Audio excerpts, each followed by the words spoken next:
On today's episode, we're going to be talking about the mother of all sauces. Now, traditionally in French cooking, the mother sauce is a base sauce for different variations of food. But today we're going to be doing it Italian style. And to start out with this sauce, I like to use a base of meatballs. So I'm going to take 5 pounds of ground beef, 80-20, 80% ground beef, 20% fat, and place it in this bowl.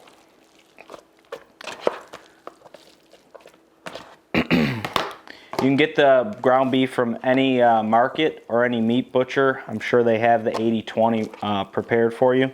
And if that's not something you like to use, you can use whatever else you like. Then I'll take 2 tablespoons of pepper and 2 tablespoons of salt.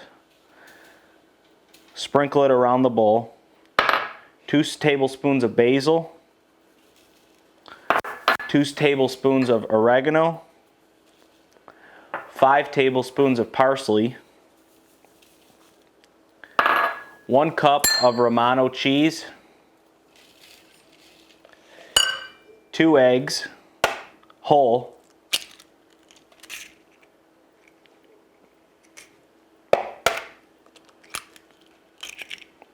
and breadcrumbs. Now the breadcrumbs I use last because I like to kind of measure those by eye, but I will measure them today with a cup.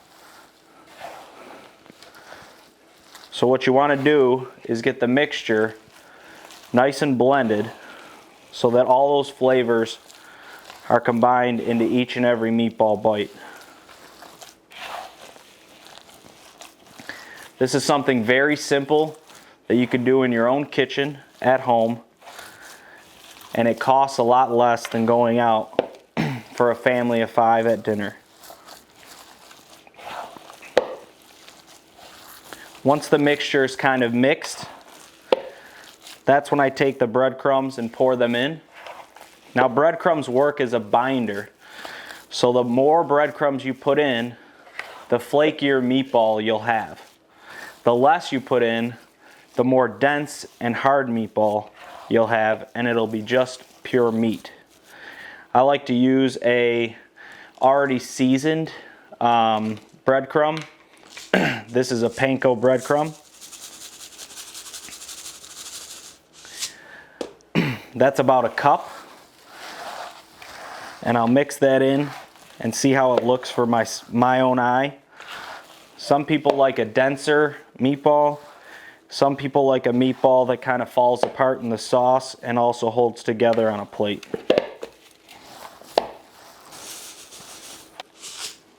I'm going to add another half a cup of breadcrumbs to the meatballs.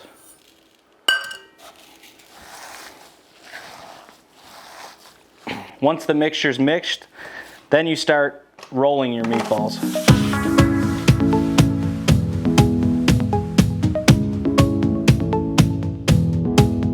Some people like a small meatball.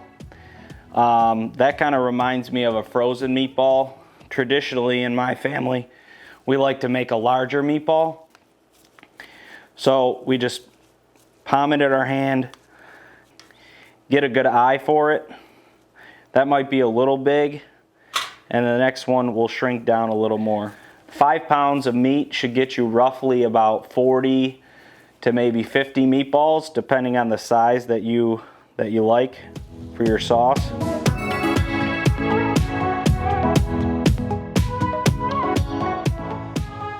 So from 5 pounds of ground beef, I was able to get 42 meatballs. And now we're gonna fry those meatballs into the olive oil for the base of the sauce.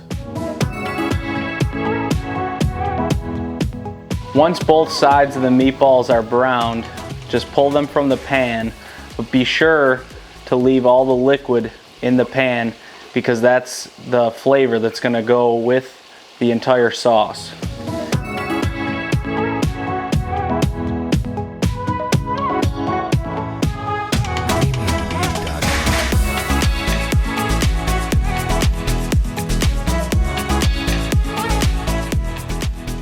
Now's the preparation for sauce.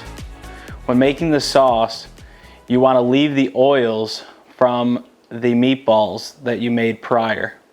But you want to make sure you scrape the pan so that the bottom of the pan doesn't burn, because the meatballs will leave some little tidbits back in the pan, and those will burn if you leave them on heat.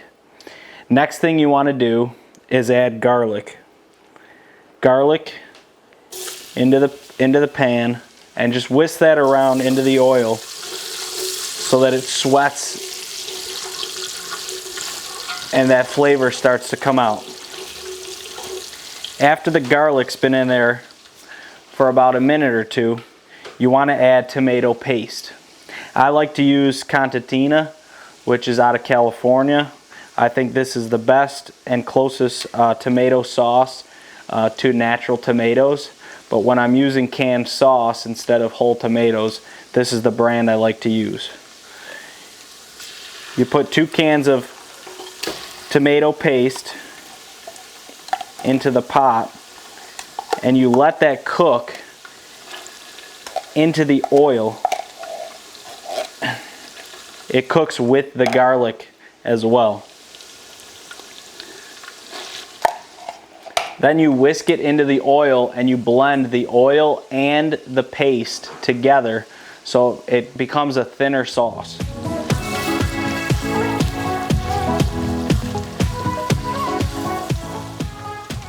Once the paste and the oil are fully blended and they've been cooking on the stove for about 5 or 10 minutes without burning them, make sure you're continuously stirring.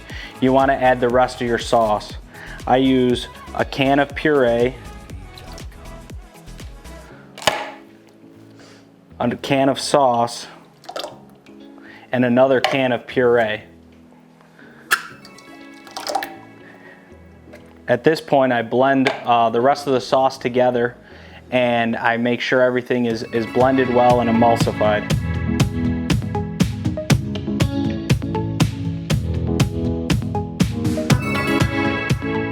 While the sauce is on low heat, I add my spices: parsley, salt, and pepper. 2 tablespoons of salt and pepper, 1 tablespoon of parsley. 2 tablespoons of basil, 2 tablespoons of oregano. I whisk this in until it's fully blended. At this point, the sauce is all preference. So if you like a thin sauce, you're going to add a few cans of water. If you like a thick sauce, you'll maybe add only 1 or 2 cans of water. During the entire time while this sits on the stove and simmers, you're going to add the meatballs back, and you're going to cook the meatballs, and water's going to cook out of this sauce.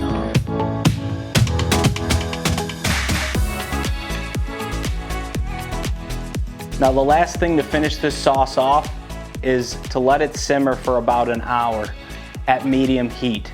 You want to stir about every 20 to 25 minutes just to make sure nothing's sticking on the bottom. But throughout this process, you also want to add the meatballs. The meatballs is what gives this sauce flavor. It's the meat, it's the flavor profile of the sauce.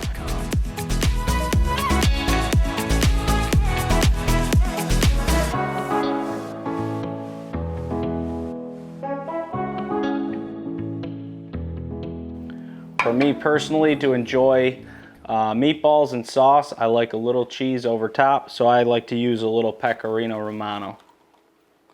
And there you have it, the ultimate mother sauce, sauce and meatballs.